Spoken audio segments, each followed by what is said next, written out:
China has the longest continuous written history in the world. This means that when writing about China's history and telling stories about it, there are nearly infinite things that you can talk about. Historical dramas of this fashion that tell stories about the history and make their own are incredibly popular. But are they accurate?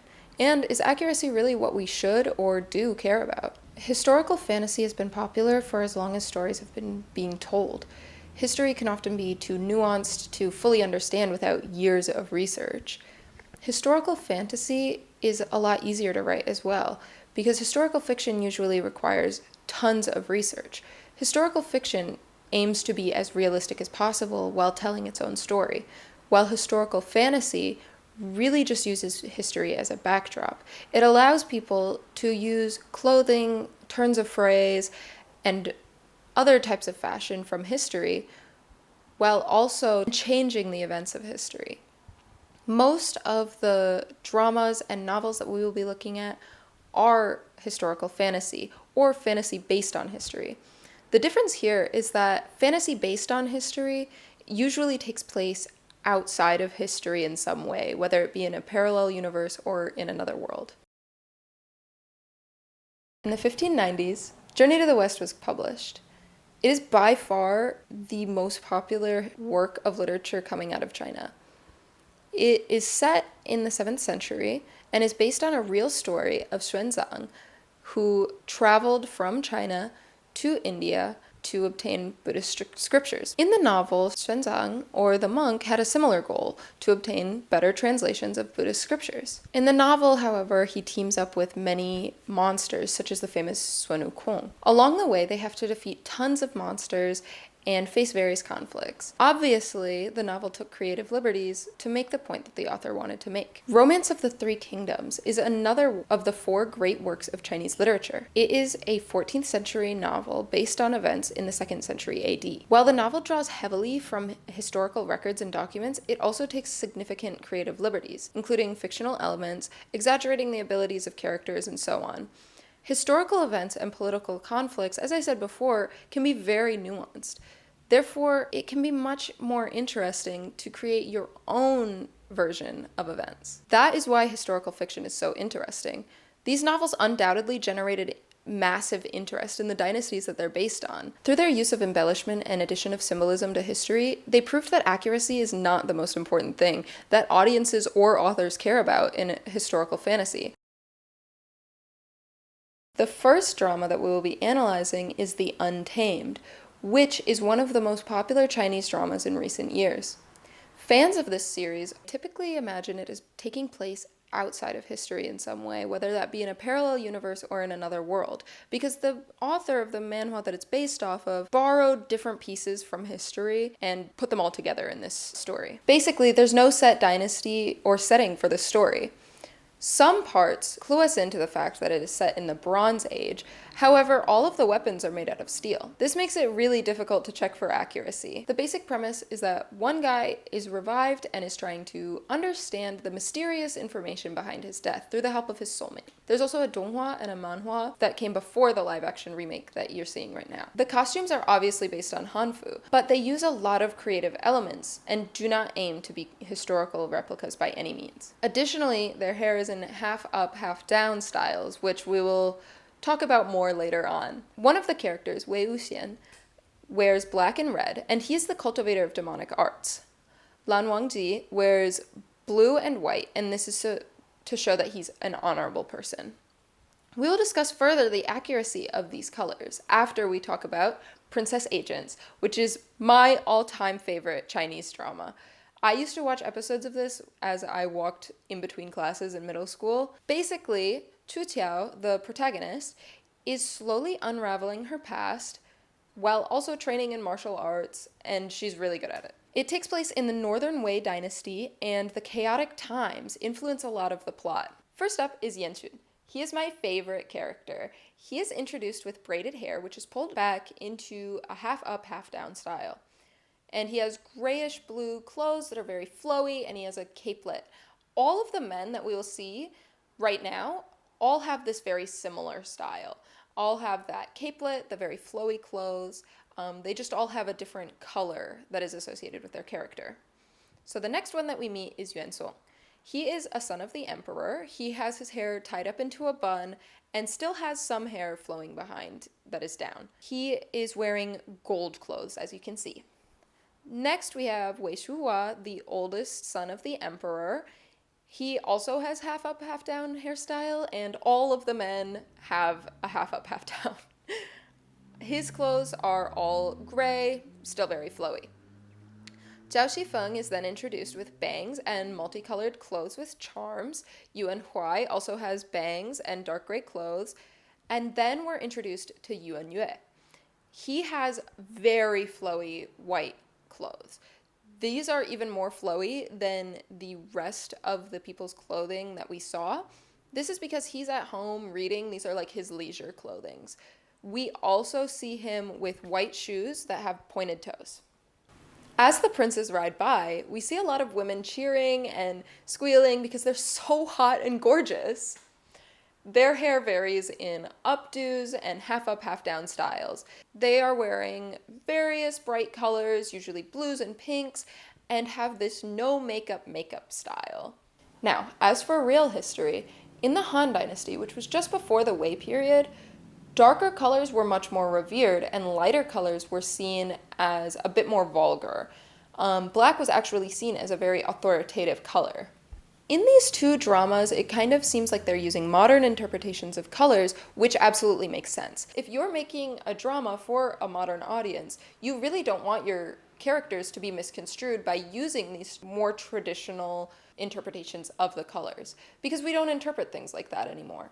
One example of this is that Wei Wuxian is wearing black and red because he's the cultivator of demonic arts, and in modern times, demonic arts are associated with black and red. One thing that I will give them props for, though, is that blue was a very popular color at this time. It was both popular among the royals and more common folk, just due to its versatility. And this is something that we see in Princess Agents. Both the noble Yan Xun is wearing blue, and the girls that are fawning over him. Another thing that I would like to give them points for is that Yuansong, the son of the emperor, is wearing gold, which is a color that's reserved for the imperial family. And as the drama moves on, we will be seeing him wear gold and interact with the emperor a lot more. Now, as for the hairstyles, the half up, half down style that plagues Chinese traditional dramas was not popular at this time, and honestly, it wasn't popular at all during Imperial China. The dominating look for men was a neat top knot or a bun with maybe some charms in there. For women, the half up, half down style also wasn't popular. They often had more elaborate updos or top knots, just like men. Now, in terms of the clothing, it does seem that men wore a lot of flowy clothing adorned with ribbons and all of that. It was commonplace at this time for clothes to have a rounded hemline. In the first episode of Princess Agents, there's only one point where we can see the hemline, and that is when we're watching Yuan Yue. And he does have a rounded hemline, so there's a point for him. On top of that, leisure clothing was also a lot more flowy than the clothes that you would wear outside, and we do see this with Yuan Yue. On top of that, here's another point for Yuan Yue, because his shoes are even accurate. So pretty much everything that he's wearing, including a lot of the stuff in his house, is very accurate to the times. Now, here's where I'm going to be taking away some points, because the women are not wearing accurate makeup at all. It was not commonplace to wear, no makeup, or even make it seem like you were wearing no makeup. Women's makeup usually consisted of a white foundation, a yellow forehead, and bright red cheeks.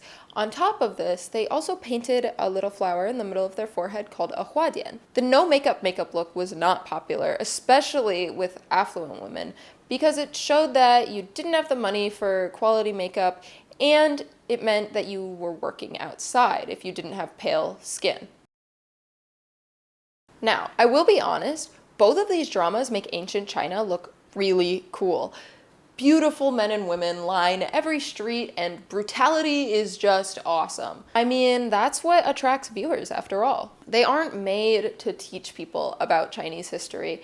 They're made to make people interested in Chinese history and to entertain. And by God, they are entertaining. Honestly, I watched Princess Agents like 3 times all the way through, and I did not fully understand the plot, but I loved it. I ate it up every time. In these dramas, ancient China merely serves as a backdrop. As long as the aesthetics are right, it's believable. And by right aesthetics, obviously I don't mean historically accurate. The right aesthetics are the ones that are popular, the ones that look awesome. Look at every Chinese historical drama. They all have this flowy clothing, half up, half down hairstyles because it looks great in fight scenes. You're watching hair whip back and forth with these awesome flowy clothing fly across the screen. And non-fight scenes also look good. It is nearly impossible to not get pulled in when these people wearing almost fantastical clothing are fighting, yelling, and riding horses around. But attractiveness has changed over time. In the time that Princess Agents was set, it was attractive to have a yellow forehead and very pale skin. And rather than appreciating the beauty of that in and of itself, we are changing that to create a much more palatable version of history. Forcing history to adapt to the beauty standards of today is not unique to Chinese television. And it's not unique to television, but that's another video. For example, Game of Thrones was one of the most popular TV shows of all time. It depicts the gruesome world of fictional royals. And while it is set outside of Earth and in its own world, it has been criticized by historians for creating a much more glorified and sexualized picture of what royalty was really like. On top of this, the Disney Princess franchise is one of the most popular and profitable on the planet. It has grossed over $45 billion just in retail sales. All of these movies are arguably works of historical fantasy, as they're set in times in the past. However, just like in Chinese historical dramas, they are made much more palatable to a modern audience. For example, the 1950 movie Cinderella by the Walt Disney Company was based on a novel that was based on 1700s France.